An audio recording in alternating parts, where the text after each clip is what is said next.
warahmatullahi wabarakatuh. Perkenalkan, nama saya Meriska Dwi Pratiwi, NPM 2001011165 dari jurusan Pendidikan Agama Islam kelas C. Di sini saya akan mempresentasikan jurnal kalimat dan unsur-unsurnya. Kalimat adalah satuan bahasa berupa kata atau rangkaian yang dapat berdiri sendiri dan menyatakan makna yang lengkap. Kalimat adalah satuan bahasa terkecil yang mengungkapkan pikiran yang utuh, baik dengan cara lisan maupun tulisan. Dalam wujud lisan, kalimat diucapkan dengan suara naik turun dan keras lembut di sela jeda dan diakhiri dengan intonasi. Sedangkan dalam wujud tulisan berhuruf Latin, kalimat dimulai dengan huruf kapital dan diakhiri dengan tanda titik. Sekurang-kurangnya kalimat dalam ragam resmi, baik lisan maupun tulisan, harus memiliki sebuah subjek dan predikat. Bila tidak memiliki kedua unsur tersebut, pernyataan itu bukan kalimat, melainkan hanya sebuah frasa. Di sini kalimat dibagi menjadi dua, yakni kalimat tunggal dan kalimat majemuk. Kalimat tunggal adalah kalimat yang hanya mempunyai satu pola kalimat, yaitu hanya memiliki satu subjek, satu predikat, serta satu keterangan.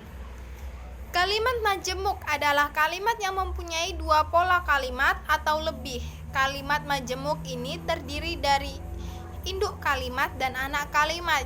Cara membedakan anak kalimat dan induk kalimat yaitu dengan melihat letak konjungsi. Induk kalimat tidak memuat konjungsi di dalamnya. Konjungsi hanya terdapat pada anak kalimat. Unsur-unsur kalimat. Yang pertama ada subjek. Subjek atau pokok kalimat merupakan unsur utama kalimat. Subjek adalah unsur pokok yang terdapat pada sebuah kalimat di samping unsur predikat. Subjek menentukan kejelasan makna kalimat. Penempatan subjek yang tidak tepat dapat mengaburkan makna kalimat. Keberadaan subjek dalam kalimat berfungsi. Yang pertama, membentuk kalimat dasar, kalimat luas, kalimat tunggal, kalimat majemuk. 2. Memperjelas makna. 3. Menjadi pokok pikiran. 4. Menegaskan makna. 5. Memperjelas pikiran ungkapan. 6. Membentuk kesatuan pikiran. Contoh, Dimas bermain di taman. Subjeknya adalah Dimas. Ara sedang pergi ke pasar. Subjeknya adalah Ara. Yang kedua ada predikat. Seperti halnya dengan subjek, predikat kalimat kebanyakan muncul secara eksplisit. Predikat adalah unsur kalimat yang memberitahukan apa, mengapa, bagaimana, atau berapa tentang subjek kalimat. Keberadaan predikat berfungsi. Yang pertama, membentuk kalimat dasar, kalimat tunggal, kalimat luas, kalimat majemuk. Yang kedua, menjadi unsur penjelas, yaitu memperjelas pikiran atau gagasan yang diungkapkan dan menentukan kejelasan makna kalimat. Yang ketiga, menegaskan makna. Yang keempat, membentuk kesatuan pikiran. Contohnya, merokok membahayakan kesehatan. Predikatnya membahayakan. Yang kedua, keladi itu tumbuhan. Predikatnya tumbuhan. Yang ketiga ada objek. Objek adalah sebuah hal atau perkara yang akan menjadi topik pembicaraan. Keberadaan objek berfungsi. Yang pertama, membentuk kalimat utama pada kalimat berpredikat transitif. Yang kedua, memperjelas makna dalam sebuah kalimat. Yang ketiga, membentuk kesatuan atau kelengkapan pikiran dalam kalimat. Contohnya, 1. Pak Ali membajak sawah. Sawah menjadi objeknya. Yang kedua, wisatawan mengunjungi Pulau Bali. Pulau Bali menjadi objeknya. Yang keempat, keterangan. Keterangan adalah sebuah kalimat yang memiliki tujuan untuk memperjelas kalimat.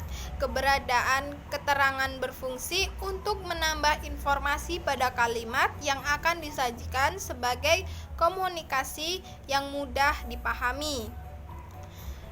Tanpa unsur keterangan keterangan, informasi menjadi tidak jelas. Hal ini dapat ditemukan terutama dalam surat-surat undangan, laporan, penelitian, informasi yang terkait dengan tempat, waktu, sebab, dan lain-lain. Jenis-jenis keterangan. Yang pertama ada keterangan tempat. Contohnya seperti ayah akan pergi ke Surabaya. Ke Surabayanya menjadi keterangan tempat. Yang kedua ada keterangan alat. Contohnya ibu memotong sayuran dengan pisau. Dengan pisau merupakan keterangan alat. Yang ketiga ada keterangan waktu. Contohnya Ari belajar matematika pukul 7 malam. Pukul 7 malamnya menjadi keterangan waktu. Yang keempat, keterangan tujuan. Contohnya, bayi harus minum susu supaya sehat. Supaya sehat menjadi unsur keterangan tujuan. Ciri-ciri unsur kalimat. Ciri-ciri unsur kalimat yang pertama ada ciri-ciri subjek. Yang pertama, jawaban apa atau siapa. Yang kedua, didahului kata bahwa. Yang ketiga, berupa kata atau frasa benda. Yang keempat, disertai dengan kata ini atau itu. Yang kelima, disertai pewatas. Yang keenam, kata sifat didahului kata si atau sang. Yang ketujuh, tidak dapat diingkari dengan kata tidak, tetapi dapat dengan kata bukan. Yang kedua, ciri-ciri predikat. Yang pertama ada pada umumnya predikat berada di sebelah kanan subjek. Predikat menjelaskan subjek sehingga kalimat menjadi bermakna. Yang ketiga, predikat dalam kategori kata kerja, kata benda, kata sifat, dan kata depan. Yang keempat, predikat mengisyaratkan perlu tidaknya kata lain sebelah kanannya agar kalimat menjadi lebih lengkap. Yang ketiga, ciri-ciri objek. Yang pertama berupa kata benda, tidak didahului kata depan, mengikuti secara langsung di belakang predikat transitif. Keempat, objek dapat berpindah posisi menjadi subjek bila predikatnya diubah menjadi pasif. Objek dapat diganti dan diakhirinya. Ciri-ciri keterangan. Yang pertama ada letaknya bisa berpindah-pindah. Yang kedua, keterangan dapat dihilangkan dalam sebuah kalimat. Yang ketiga, dapat berupa keterangan waktu, tujuan, tempat, sebab, akibat, dan lain-lain. Mungkin itu saja yang bisa saya sampaikan.